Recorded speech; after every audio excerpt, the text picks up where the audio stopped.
Chapter 4 The Repentance and Renewal. The time is fulfilled and the kingdom of God is close at hand. Repent and believe the gospel. Mark 1:15. The Lenten season in the liturgy helps and renews us to participate in the suffering, crucifixion, death, and resurrection of Jesus. This will lead us to a life of conversion in Jesus. The readings of this season call our attention to three things: being heartily sorry for our sins, turning towards God, and making a reparation for sins. We know that the message of the prophets, of John the Baptist, and of Jesus is the same: repent and believe in the good news. Fruitful Lenten observance depends upon prayer, fasting, works of rectification, giving alms, and renewing activities. Confer Matthew chapter 6, 1 to 4, 5 to 8, 16 to 18. There is a great place for contrition in Christian life. Do we really give importance to the Lenten observance in our lives? We need to walk further to reach the real repentance, conversion, and take remedial measures for our sinful attachments. Genuine repentance comes from within. The act of repentance happens when we say, Lord, we have committed sins, have mercy on us sinners. It is the beginning of conversion when we say, Lord, have mercy for the sins committed in thoughts, words, and deeds, or sinful mental complacency. Confer Sirach 44:16, Ezekiel 33:11, Job 14:6, Zechariah 2:15, Malachi 3:18, Isaiah 57:19, Acts 11:21, 1 Thessalonians 1:9. God Himself takes us to repentance, rectification, and reconciliation out of His love for us. Rectification is an important factor of the renewal in spirit and life. These factors have great importance in all walks of life and vocation. Jesus started His mission by saying, Repent, the time is at hand, believe in the gospel. This was the very word preached by the apostles and is still being preached by the followers of Christ today. The death of John the Baptist had foretold the death of Jesus Christ. Through his martyrdom, John gave witness to Jesus. But the kingdom of God is being opened to the people through the mission given to the followers by Christ. The good news of Jesus is the invitation to happiness, peace, justice, and freedom. The lofty ideals and values of the kingdom transform the world. It is the revelation of the divine truth that brings about this transformation.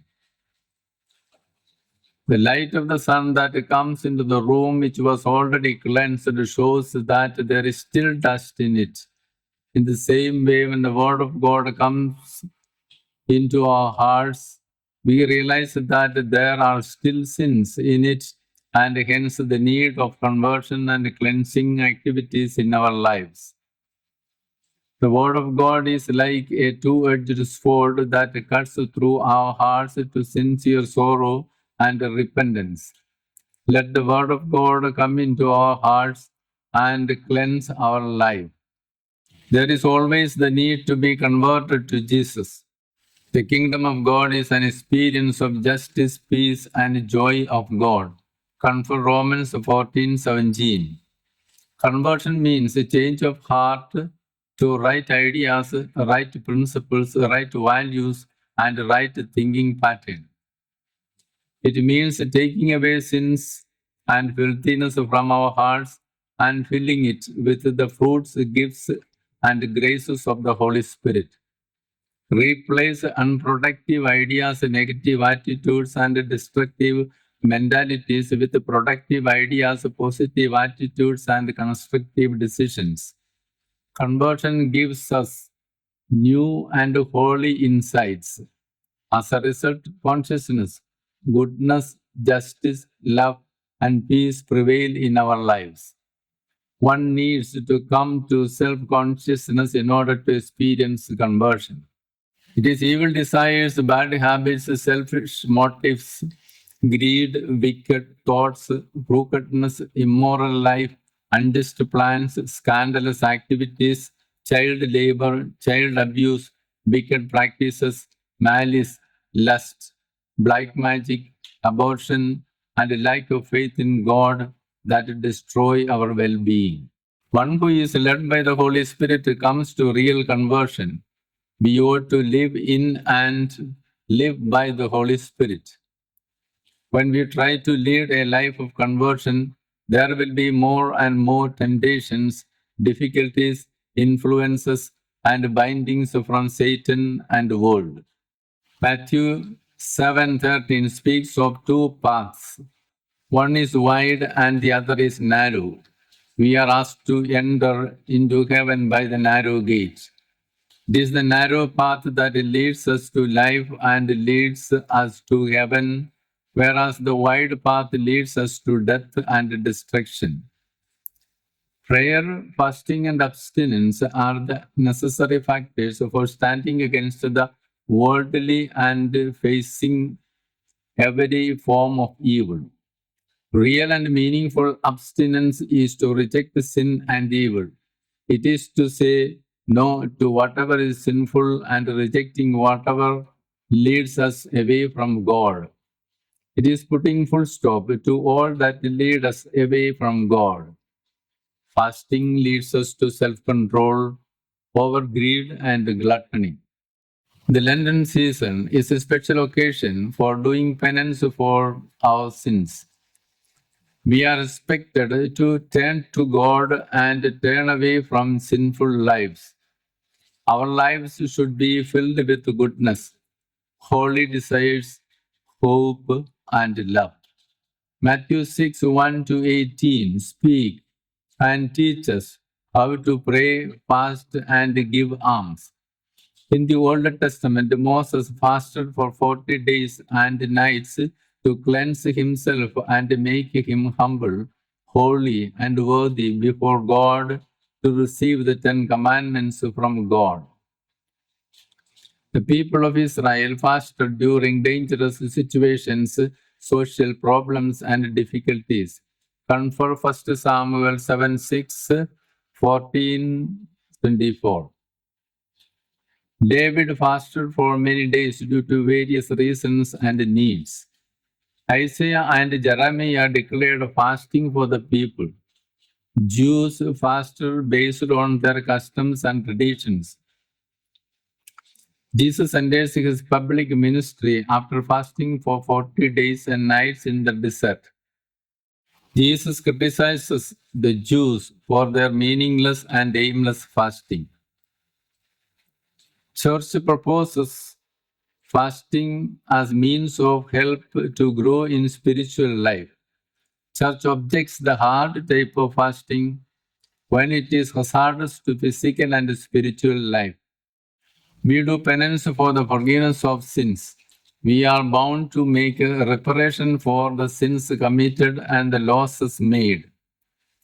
Let us learn to do the 7 spiritual and 7 corporal works of mercy. Refer Catechism book. Charitable works are ways of penance that lead us to sincere and holy life. It helps us to reject sin, to grow spiritually, and to enter into the path of truth. Thus, by doing penance, we come closer to God and lead a mature and responsible Christian life. We need to say no to bad habits, immoral acts, destructive attitudes, etc. We reach to others and become other-oriented by the training we get from the Lenten observances. we are able to become unselfish and sincere because of the love which we have for others. We forget ourselves in our love for our neighbors. The person who can love the other as Jesus commanded owns a sincere, fine, and perfect personality. A person has to walk along to get that mature personality. To be a saint is to be a human. The person who is holy and will be human in all the ways. We are children of God. My enemy who interferes in my life unnecessarily, spoil my name, be a stumbling block in my path, accuse me cruelly, change the boundary stones of my property, and oppose me in my plans is also my neighbor. Yes, we should practice the habit of forgiving others and self. Let us congratulate others who challenge us in our lives. The kingdom of God will be ours when we take seriously and observe the commandments of God. Let us participate in the redemptive work of God. Then we will be able to experience eternal life, peace, justice, freedom, and love of God. Let us not justify ourselves, but lead a life of contrite heart and have firm faith in God. Let God live in our hearts and bless us with true conscience and upright life. For this is how God loved the world, He gave His only Son, so that everyone who believes in Him may not perish, but may have eternal life. John 3:16